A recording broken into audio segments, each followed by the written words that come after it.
Good afternoon. I'm going to talk about how we can reconcile equality objectives with the need to put Ireland's finances on a more sustainable footing. And in particular, I want to focus on the link between public expenditure, economic progress and equality. And I'm going to draw on TASC's budget proposals that were published last week. The current economic discourse in Ireland is dominated by the fiscal crisis and the calls for an ever-increasing fiscal adjustment, with the balance of the adjustment being achieved through cuts in public expenditure as opposed to taxation. The last three budgets have been deflationary. Over 13 billion has been taken out of the economy. That's equivalent to about 8% of GDP. And the indications are that the government is planning 4 more austerity budgets, with a further 15 billion of consolidation measures. So if these plans are realised, that will mean that a fiscal adjustment of almost 30 billion will have taken place over a 6-year period. That's equivalent to about 18% of GDP. So we're really moving into new territory in terms of scale of adjustments and timeframes. So we're almost halfway through this adjustment process, and the effects so far are clear. High levels of unemployment and emigration, collapsing demand, stagnant growth, and the erosion of public services. The burden of the adjustment has also been disproportionately felt by people who are on low incomes and by vulnerable groups, which has resulted in increasing inequality. TASC budget proposals for 2011 demonstrate that it actually is possible to reconcile solving the fiscal crisis with addressing the jobs crisis, while also balancing these aims with equality objectives. But really what our proposals are just really the first step in this process. We're proposing that this can be achieved through a twin-track strategy of fiscal consolidation combined with investment sourced from the National Pension Reserve Fund. The investment will counterbalance the inevitable deflationary effects of fiscal consolidation. TASC is proposing investment in 2011 through a 3 billion economic recovery fund. That's equivalent to about 1.8% of GDP, which will be targeted at protecting jobs and preventing further business failures by getting liquidity liquidity into the economy, encouraging the startup of new enterprises and expansion of existing enterprises, increasing the number of education and training places available at all levels in the education system. There was a recent report by the National Skills Strategy that found that 1 out of every 5 workers has junior cert or less. And then finally, we're proposing investment targeted at upgrading physical infrastructure, for example, next generation broadband and again education infrastructure. TASC has also called for fiscal consolidation in 2011 to focus on taxation, yielding 2.7 billion, as well as 300 million in public expenditure savings. Our taxation measures are developed on the basis of 3 key principles. 1, treating all income the same for taxation purposes, regardless of source. So, for example, passive income, like rent, should be taxed in the same way as people's wages. As it currently stands, people who have passive income from rent, that there's less taxation on that type of income. The second principle is on minimising the damage to economic growth. For example, subjecting all tax expenditures to an equality and an economic efficiency audit, and choosing those taxes that are least damaging to the economy. So our proposals for Budget 2011 include an equality-proofed property tax. The third principle is progressivity, which means that those who can better afford to pay should pay more. For example, by abolishing or standard rating many tax breaks, which benefit high earners disproportionately. So the overall effect of TASC budget proposals, when combined with the impact of the Economic Recovery Fund, is estimated to mildly stimulate economic progress, while simultaneously narrowing the gap in the public finances.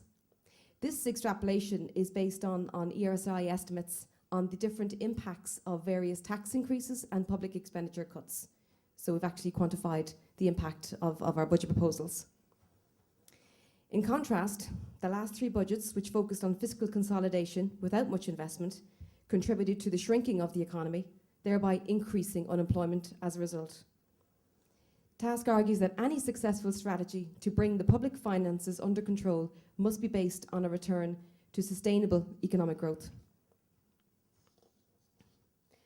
However, further deflationary budgets will make the return to growth less likely, as consumption falls and investment is taken out of the economy. Critically, TASC's budget proposals promote economic equality because they protect low-income families by not cutting social welfare or cutting any cuts to frontline public services. Ireland remains a low-tax, low-spend economy, but we have the opportunity to move towards European norms in taxation and spending and the possibility for more equality. Data from the OECD and the United Nations shows that countries with higher levels of public spending tend to have higher levels of income inequality, measured using the Gini coefficient. Historical evidence has also shown that it is possible to maintain public expenditure at high levels without compromising economic progress. Countries with lower than average levels of public expenditure are found to have higher levels of income inequality on average, compared to countries with more public spending. That's why TASC is in favour of moving towards European norms in terms of tax and spend. There's also a vast body of literature that looks at the complex interrelationship between economic progress and public spending. The evidence is generally contradictory and it's certainly inconclusive. However, the only consistent finding is that education spending is highly correlated with long-term economic progress, albeit not in the short term. Last year, the UNESCO estimated that for every year the average level of education of the population is raised, there's a corresponding increase of 3.7% in long-term economic growth.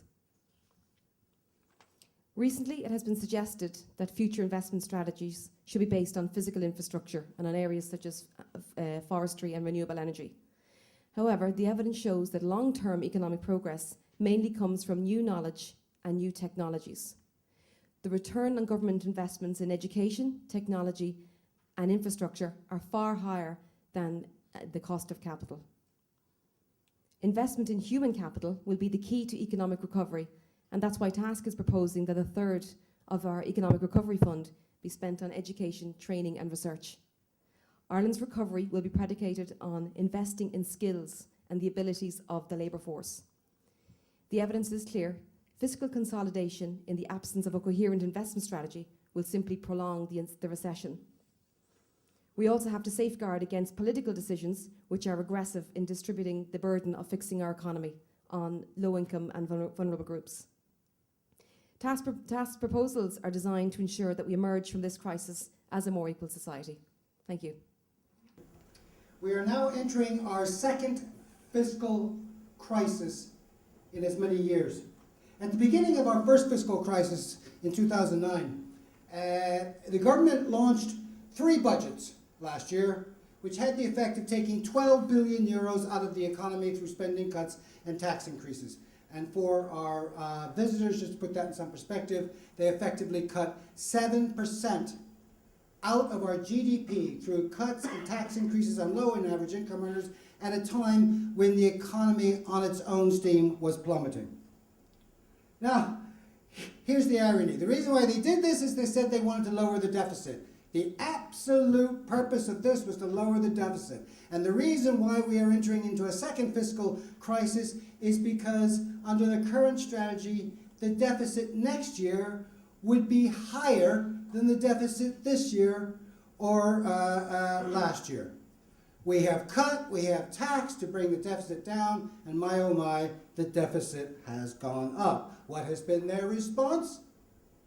They are going to take another 12 billion out of the economy, and they assure us that not only will the deficit go down, it will be cut by 4-fold in the next 4 years. Now, the SRI has made it very clear. There's only one condition in which you have a chance of repairing your public finances, and that is a condition of high growth and high job creation rates.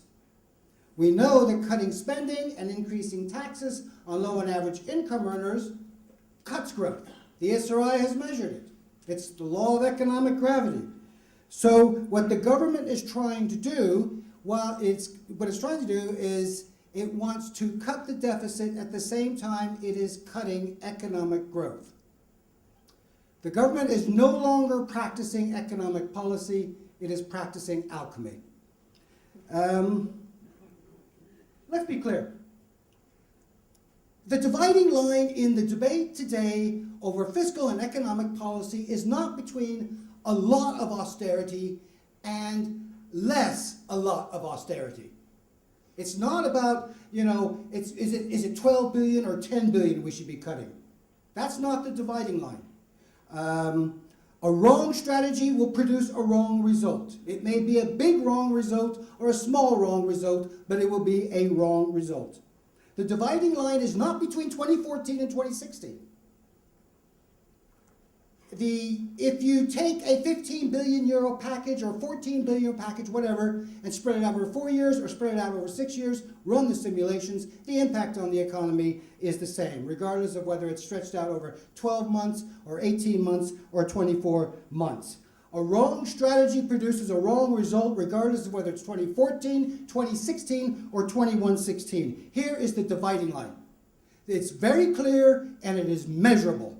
The dividing line is between those who want fiscal expansion as a means to economic recovery and repairing the fiscal deficit, and those who support fiscal deflation.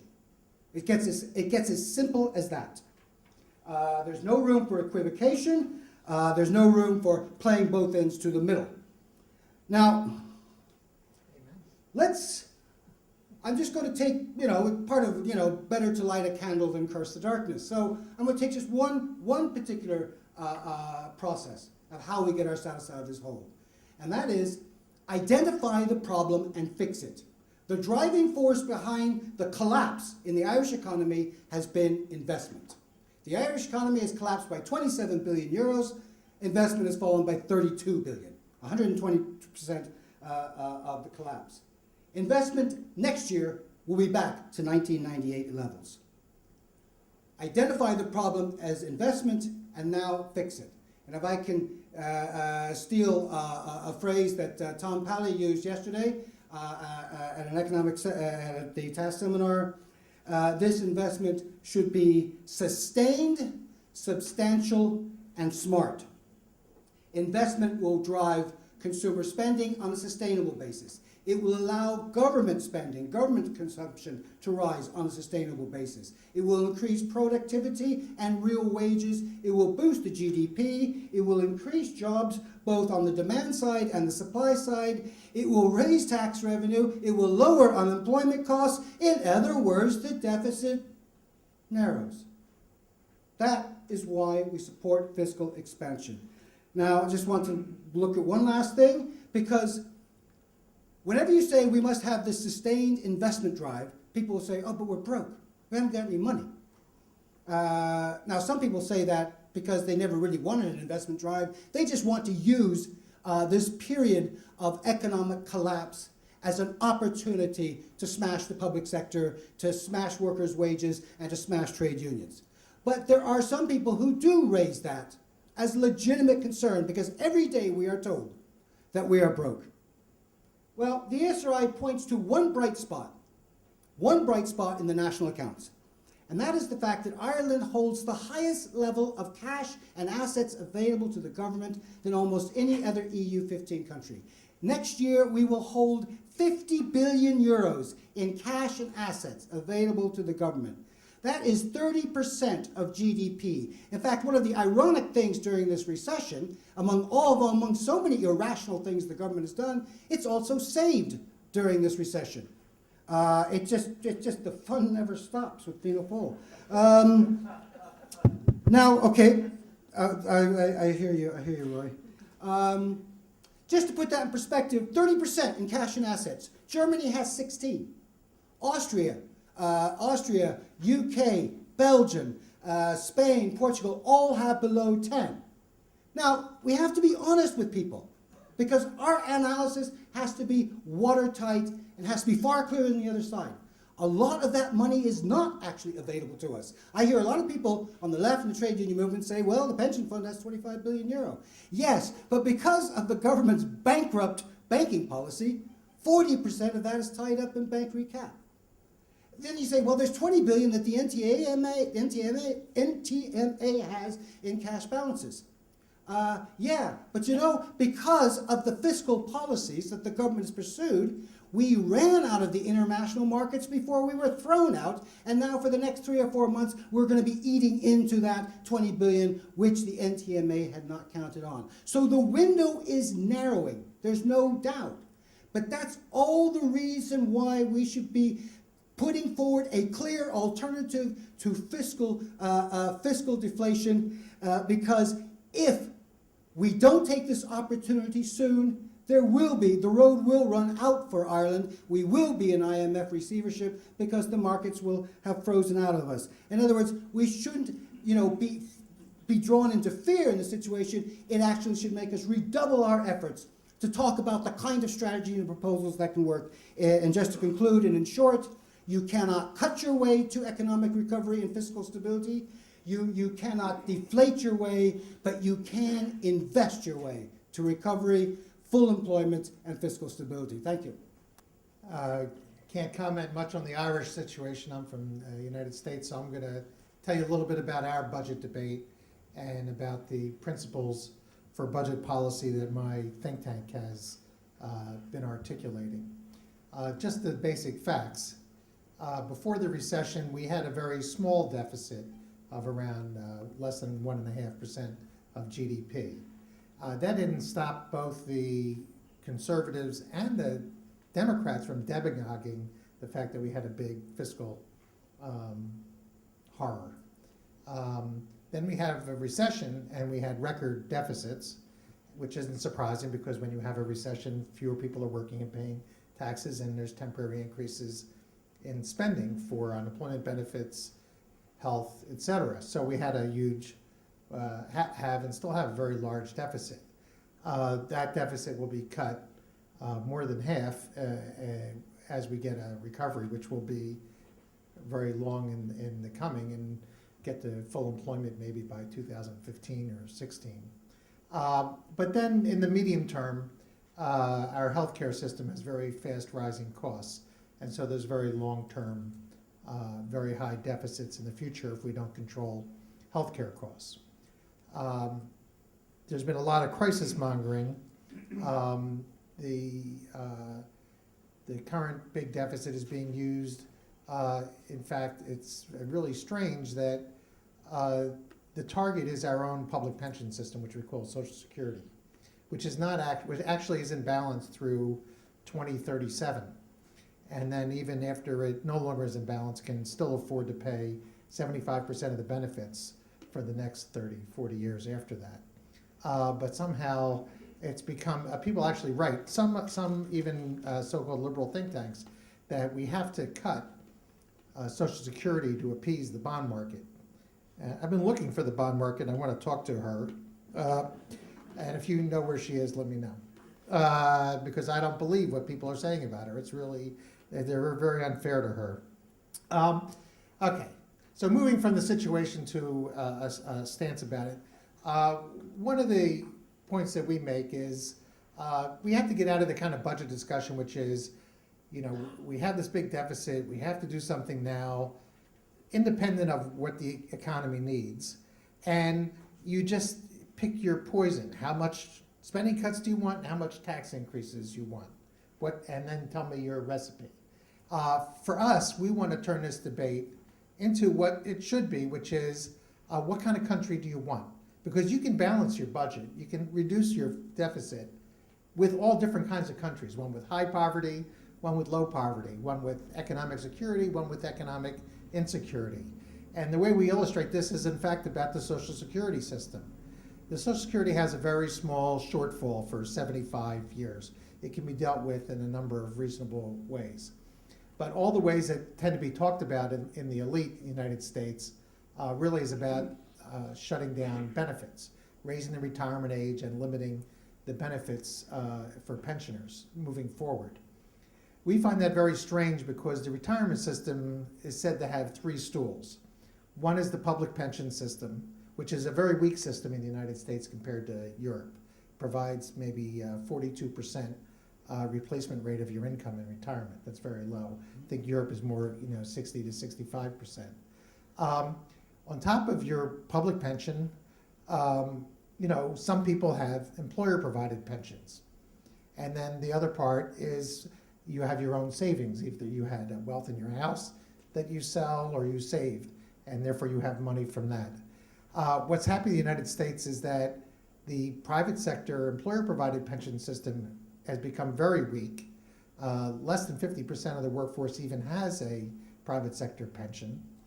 The private sector pensions they have are not as good as they used to be. Secondly, wealth. We had a 25, 30% loss of wealth in this financial crisis. So if you in fact deal with the fiscal shortfall in Social Security by cutting benefits, you're actually exacerbating the overall growth of retirement insecurity. What we want is retirement security. We need to deal with the fiscal shortfall of Social Security in the context of actually strengthening Social Security. So that's just an example of how we deal with it. Let me just mention three, very similar to some of the comments made about Ireland, three principles for developing a budget plan. One is that those who have benefited from the economic growth of the last 30 years should pay the price for any fiscal consolidation that's there. Those who haven't benefited should not bear the burden of any adjustment. In the United States, we've had an exorbitant increase of inequality, which I illustrate as follows. Over the 20 years prior to the recession, 56% of all the income growth accrued to the upper 1%. 56%. Around 34% of all the income growth accrued to the upper 10% of that upper 1%. So 1 out of 1,000 received a third of all the income growth, and the bottom 90% received about 16%. So it seems to me, I know where we should get the money if we need money. Principle 2, jobs first. Just like the last speaker saying, you can't get to a balanced budget at high unemployment. It's a downward spiral. It's very consistent to invest for jobs and then move the economy to where at some point you can move towards deficit reduction. We've proposed that there be no deficit reduction that takes place until the economy has reached below 6% unemployment for at least 6 months. Third, it's not just about what spending cuts we want to make. There are spending where we need to increase spending for public investment. That's not only for growth in the recovery period, but for the long-term growth that we want. So we're proposing a budget plan would come out in around 3 weeks. It will have substantial investments in public infrastructure and R&D, clean energy, childcare, education, and so on, that we think has to be there. And we want to break the pattern of the discussion, which is all about just spending cuts, as if anything the government does is bad. There are places you can cut spending, and there's a lot of places you can raise taxes. Some have been mentioned, financial transactions tax, limiting the breaks for tax expenditures, and so on. Thank you. I just want to make a comment on this morning's debate. I heard somebody say that we shouldn't have a policy in the Irish Congress of Trade Unions of encouraging people to burn cars, as though somebody else in some other European movement in France had that policy. I know of no organised labour movement anywhere in the world which has a policy of burning cars. I'll just make that point and park it. In relation to in relation to what was the contributions now, this is the problem I have with it. The argument is very good, but I don't hear it. I don't hear it in the media. I don't see it in the newsprint media. I don't hear it at all. And I don't see a political vehicle to deliver that programme. This is about power. We will not be able to deliver a programme like that. It's very important that we make reasoned arguments, but we've got to find a way of getting it across to people. And that's why the idea of demonstration and involving people and all of that is so important in all of this. Not for its own sake. but for the sake of being able to get a debate out there and get the ideas out there. Because I see no vehicle politically to deliver this. Certainly, I think the debate is over politically. Fianna Fáil are not going to be in the next government. There's no doubt about that. I don't have any doubt about that. But I do doubt the idea of a Fine Gael-led government, and I hope we don't have one, but a Fine Gael-led government being able to implement some of these policies. I don't believe that's there. I believe it will be more of the same. And the idea of a consensus in this society, what they are talking about is the rich huddling together to attack the poor. And we should attack the idea of a consensus based on the idea of attacking the poor. And we should look for a consensus with everybody on the left, everybody, including people who are involved in business, to build a mass coalition of opposition to what they're intending to do. I just want to ask Sinead about her proposition regarding the property tax. We got a lot of media coverage when it was announced during the week. And I would see that as kind of budgeting a little bit for inequality. Because what you're doing is you're taxing people in the assets that they own, which is really not an asset, more something that's personal to them. And say, should it not be much broader than that and be a wealth tax? Because wealth tax treats people more fairly. It looks at all the assets that you have, not just your residence or not just buildings, and taxes that. Is that not a much more fair and much more equal way of taxing? I just asked, have you done any research on that, and have you put any thought into that? If you want to go with this. I want to address a question to all of the panel, and that's, I know Michael Taft mentioned the thing, it doesn't matter whether we have a 4-year or a 6-year budget strategy, but I wonder in the circumstances that we're in, is a long-term budget strategy, no matter what it is, a good idea, or should we simply just budget from year to year and see how things develop, so that we can cut our sales or tack our sales or whatever the metaphor is for doing that as circumstances change? I'll quickly do the calculation here, Jerry, for you. But I think that certainly what Unite called for early last year was a program to be funded by our cash and assets on hand that would have been equivalent over a 5-year period of, at that time, approximately 20 billion. I think that's probably ambitious now because the window is closing. I think we have to be realistic.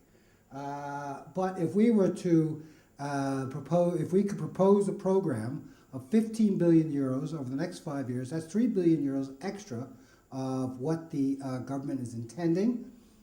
Again, to give our visitors an idea, it's less than 2% of GDP.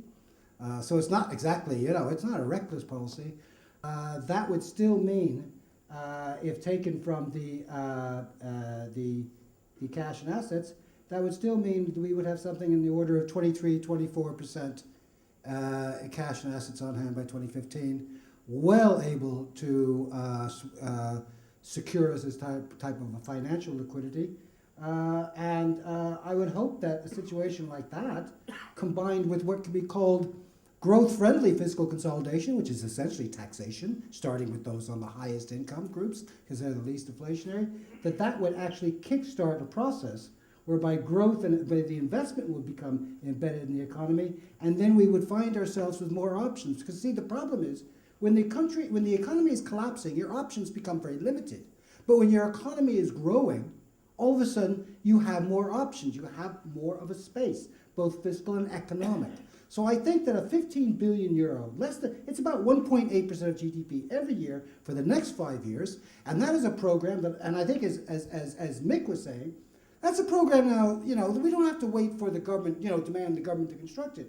Why can't the trade union movement, why can't the individual unions and the trades councils sit down with community and social organizations who are mobilizing themselves, by the way, in a very coherent way through Claiming Our Future, and Community Platform has also produced an excellent tax program, and to do that combined with what TASC could bring to that project, and this could be the actual developing this type of investment program could be something that could give content and could give character to a progressive movement, and to be honest, hopefully then that will put pressure on other leading progressives to adopt the policy, and then we might hopefully be in a different ballgame. Is that a reasonable amount to you, Jerry? On the property tax, we see this residential property tax as being the first part of an overall wealth tax of physical and liquid assets. The property tax is a worked out model that's in our proposals, and we will be doing more work in developing a model for wealth tax next year. But just to say, property taxes are the norm in most developed countries, and we're actually unusual by not having one. Also, the way the model is set up, it includes a careful system of deferrals. So people who are on low incomes or people who are having difficulties with their mortgages or mortgage arrears, the payments would be deferred. There's also exemptions for people who are living in social housing or in some sort of communal housing, because the people who are most vulnerable in this society actually don't own any property, so it would not affect those people.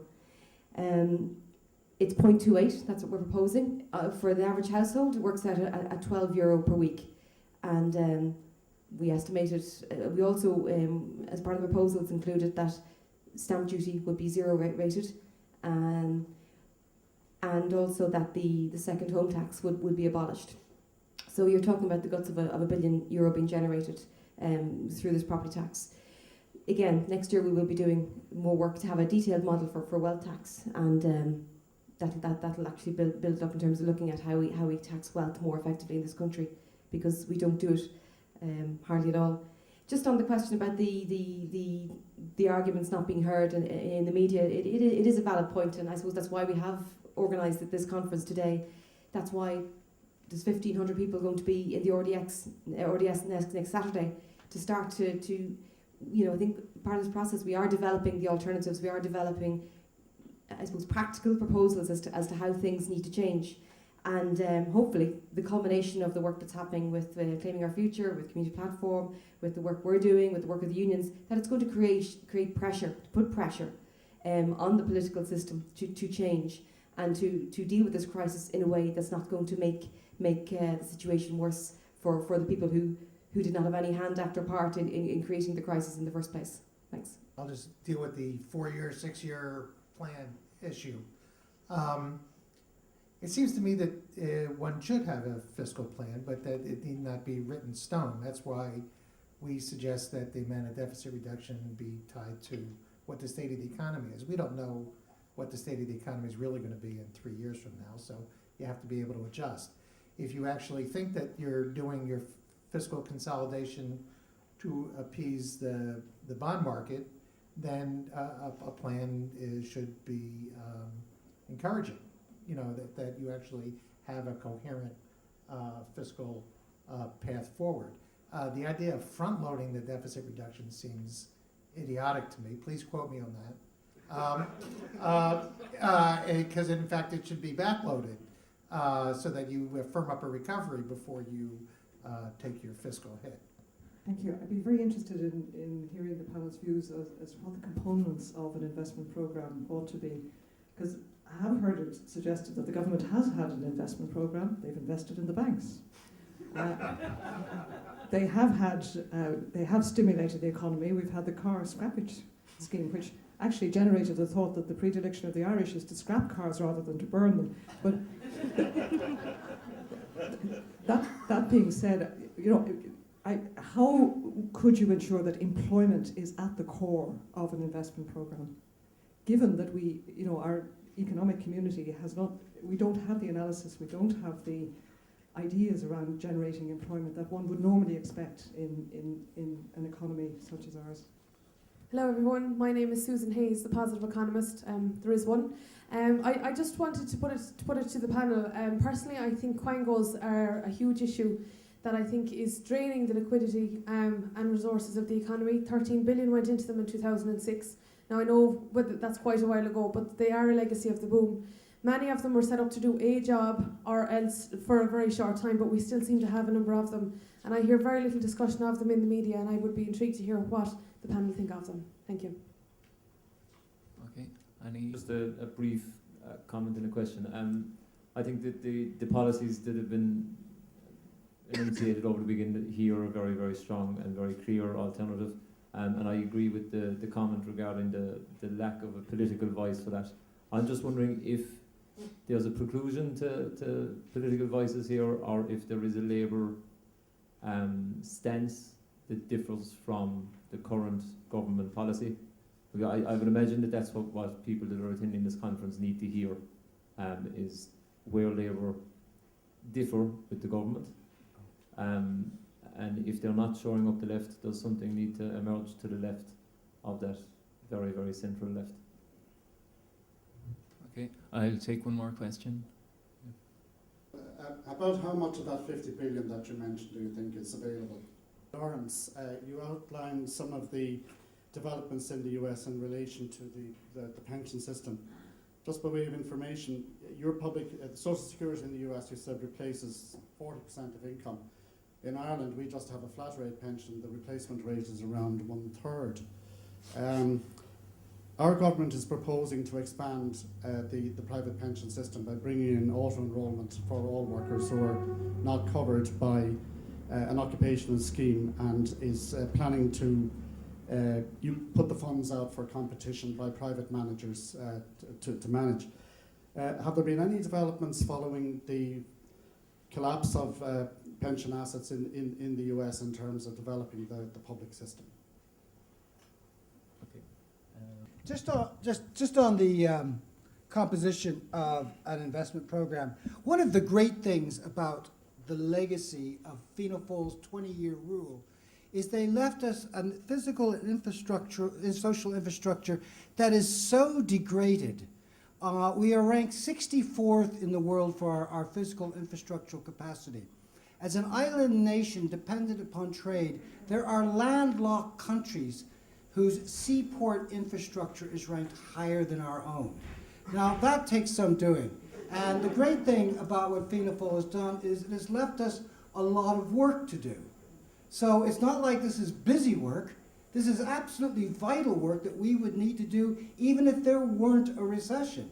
And then, of course, they did us the extra favor by leaving us a lot of people with nothing to do that we can now employ them. So, you know, you should always take a look on the bright side of these things, on the other side of these things. An investment program. I mean, there's a number of physical projects that you could just begin. Next generation broadband, which would roll out state-of-the-art broadband to 90% of homes and businesses, $2.5 billion. A state-of-the-art waste and water system, $4.2 billion, to replace, in some cases, water piping system that's over 100 years old. And by the way, that would save hundreds of millions a year on maintenance, band-aiding the thing. That would employ 30,000 in the delivery phase and 12 to 14,000 permanent jobs. Not bad, not bad going. We'd probably make up the cost from the savings. There is human resource investment. That's a great euphemism for saying that we're going to invest in people. Education. We've heard today at different speakers talking about the skill gap that is growing among especially a lot of young people who are in the building industry. We have one of the lowest levels of pre-primary network. The primary school system, not only is it in debt, our children are being taught in expensive porta cabins that have to be heated separately, which actually adds to the cost. I mean, I could go on and on. The HEA has estimated they need €4 billion infrastructural work to develop capacity for a third level. And then, you can talk about a number of the things. A very key thing would be to actually go to community and social organizations and say, how many people do you have the capacity to employ to carry out your work, and then give them the money to directly employ them. The great thing about that is that it is direct employment money. All that money goes on employing people who are doing valuable work in the community and social areas.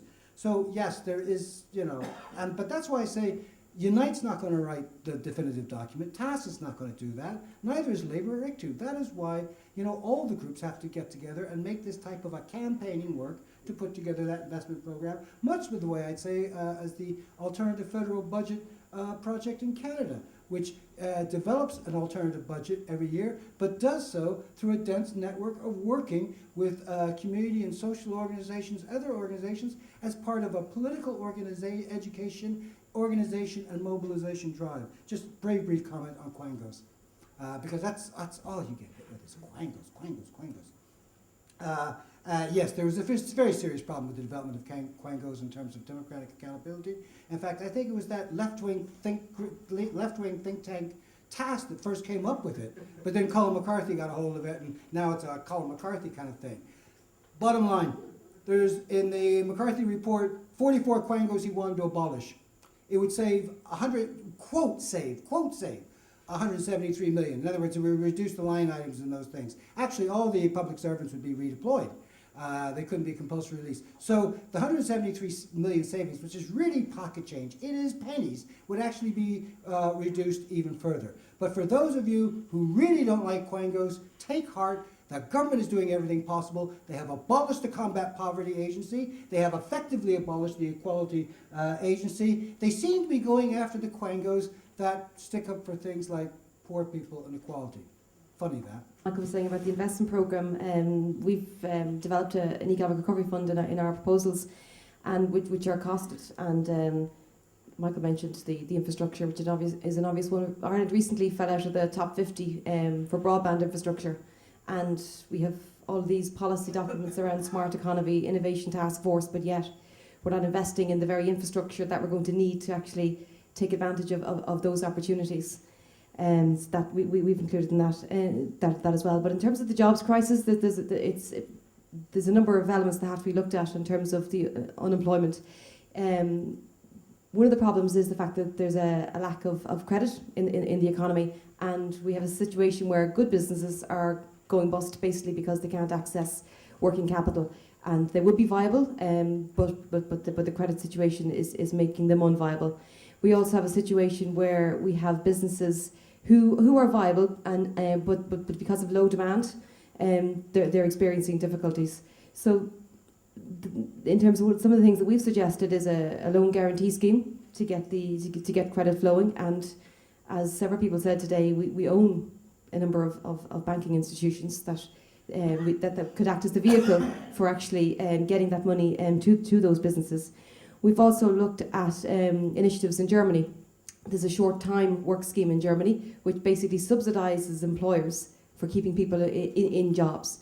And the OECD have estimated that in Germany it saved 200,000 jobs, and there's a direct correlation with Germany's low level of unemployment and with the impact of that scheme. So there's an effective model that can be looked at there.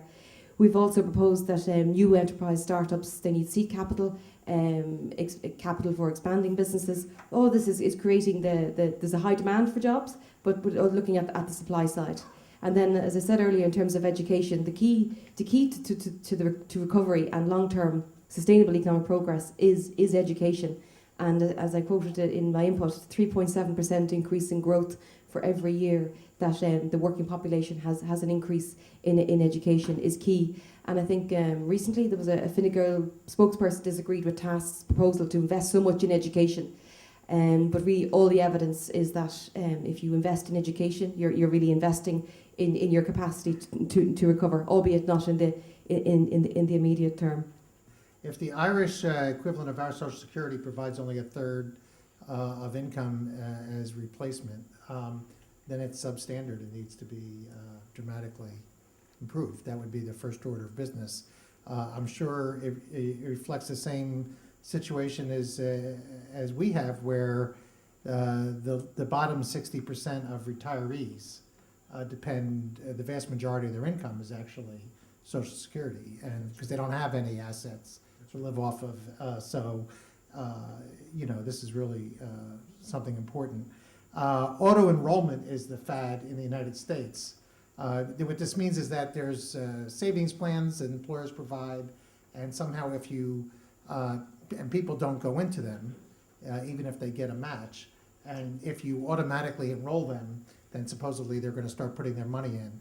A few years ago, we had a policy initiative, and the motto for it was solutions at the scale of the problem. And I actually thought up that motto in response to auto enrollment, because auto enrollment is what the centrists see as somehow a solution to retirement, and automatically enrolling people to put in money they don't have to a system that's not going to reward them is not a solution to retirement security. And so, it's a fad. It's not important. The important innovation, and I think this is very transferable, and you probably heard about it when you came over, was that there's two ways to build the retirement security. One is to actually just build on the public pension scheme, and I think that's the most important one. A second thing is you can have a tier on top of it, which we're recommending, which is a mandatory universal program where both employee and employers have to put in 2.5% of payroll. People get a guaranteed return. The government guarantees a return on those savings, and it tops up when you retire the Social Security. So we think that after 10, 20 years in place, people would have roughly 2/3 of income in retirement based on this supplementary. And it actually, for those people who are savings freaks, it increases. It's a pre-funded program, and a lot of people have tracked that. And we're getting a lot of endorsement of this from left, right, and center. So it could be a possible point of unity, and I'd commend it as something to think about advocating here. I just want to add my own point to, I think, Ruth, is it? Ruth? About components of an investment program. The way I see, my background is labor economics and international economics. So the way, from the international economics point of view, the way I see the problem is over the past 10 years, we basically just imported too much, one aspect up front is, and we borrowed too much from abroad. So we have this debt overhang in the private sector, which has been nationalized as well. So also because of Anglo and so on. So it's also now in the public sector. So we have to basically deal with this debt. So you gave two examples of stimulus from the government. First, the money that went into the banks. Well, that's just sending money directly out of the country. So I think that was a particularly bad idea. The car scrappage scheme, again, that's just sending money directly out of the country. So I think that's a bad idea. So what we have to do is something that will either cut imports or enhance exports. So investing in infrastructure increases productivity, boosts exports, or else insulating houses means we don't import so much oil. So it's substituting for imports. So it'll help us deal with this debt overhang. And I'll just make one point about the Quangos. Well, I think they're all very different types of organizations, so it's hard to just label them all. They're given the label Quango, but they're all very different. And in a way, it's kind of like the government has outsourced some issues and left them to these Quangos. So when outsourcing is being put forward as a model for public sector reform, it's kind of, then Quangos are an example in a way of outsourcing issues. So, the thing that strikes me and many people to whom I talk, the family and friends, is that there's an enormous numbness in the country, and that the talk has been one of economics and the economy predominating in the banking sector, of course. But the word political economy has taken a second place. And I'm very surprised by the vacuum on the political front. Even to think, it's nearly unthinkable that the approach to where we're at the moment is one of consensus. I think radical reform is needed, really radical reform, because the consensus of a very second, third rate, fifth rate coalition government between Fianna Fáil and the Greens has been so startlingly bad, it's unbelievable.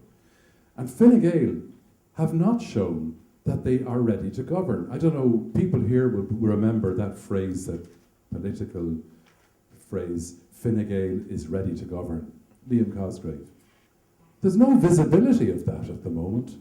And I've said so to the people, not in a critical way, but in a way that they ought to wake up and show that they want to govern, even if it's governing the mending of an almighty mess. And the same applies for Labour. It's not a matter of politicking with the small p. It's a matter of leadership. It's a matter of action plans. It's a matter of setting out the story truthfully. And if people see that sort of confidence, even in a tough situation, they will rally round.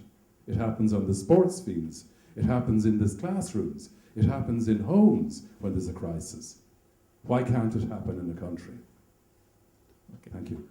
Well, again, I think I said it before, and I'll say it again. One of the purposes of today is to give people an opportunity to hear different points of view that we're obviously not getting in the media, to a large degree, and also to put forward. Someone mentioned earlier on this morning that there's no point saying something that's bad. We have to say, well, what would make it better? And coming up with actually workable alternatives is a key part of that as well. But again, it's also a case of mobilisation, looking at what today's event, and again, claiming our future next week, that what we have to do is actually build pressure, put pressure on the political system, because there's a lot of cynicism about the political system in light of what's happened, the fallout from the banking crisis, the fiscal crisis, the reputational crisis. So there's a lot of cynicism with politics at the moment. But hopefully, if there is, and there always is hope, that some of these views, if they do find their way, and we are always trying, both as ourselves and TASC and various different stakeholders in trying to influence and to demonstrate that there is a different way, and a way that is that puts equality at the core, and that's really what we're about. That we keep trying to do that, but we are at a critical point at the moment. If what is proposed goes through in terms of the acceleration of the fiscal adjustment, it obviously is going to be very bad for all of us. So hopefully, what's happening in the weeks up to the budget will certainly help address that, at least to some degree. Thanks. I'm not going to kind of go over what I've said. You kind of know the positions outlined. I think, though, I'd like to just pick up on one thing that Peter mentioned, and that is that behind all this, in front of all this, on top and below of all this, is a very simple process. It's called democracy. In trying to express these ideas, let's bring more people in to help them be better. When you bring people out of inactivity and into activity, you see a whole different mindset change, from pessimism to optimism. You're going to get a better process. You're going to get a better. You're going to get a better result. You're going to get a better policy, and you're going to increase your chances of winning. I mean, we were just before the break. I was at the breakout section on enterprise development, public and private enterprise development. There weren't all that many people there.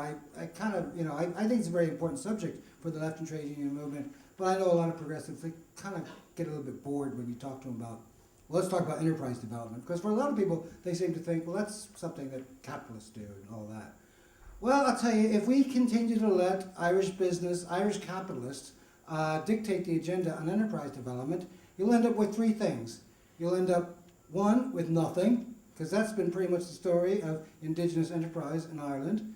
Two, you'll end up with something not very good and not something you'd really like to work for. Or three, you'll end up with a lot of real estate agencies and bookie shops. So it is important. It is, and so what we talked about in that session, I thought it was very good. We talked about, is there a democratic process, a democratic infrastructure to approach enterprise development with the stakeholders, with the workers, with consumers, with the community, and with the public who is involved in enterprise development. But we can take that down the line at every process, whether it's about formulating a budget or formulating investment plans and all that. And I think, Peter, to my mind, that's political economy, because you're rooting it in the one word that I think can be the most transformative experience of all, and that's democracy. if you spend money, you do the public investment to create jobs in the midst of unemployment at the rate at which it is in Ireland, you almost surely will get 40, 50%, somewhere back in higher taxes and lower spending by government. It's a cheap deal. And you're doing it if you borrow it at very low interest rates, you're really getting great goods at a discount. And you're put yourself in a better position for fiscal balances, later on. So people don't think about that because but that's actually the way it works. And I'm really heartened by the discussion and the plans I hear from my comrades abroad, and I really wish you well.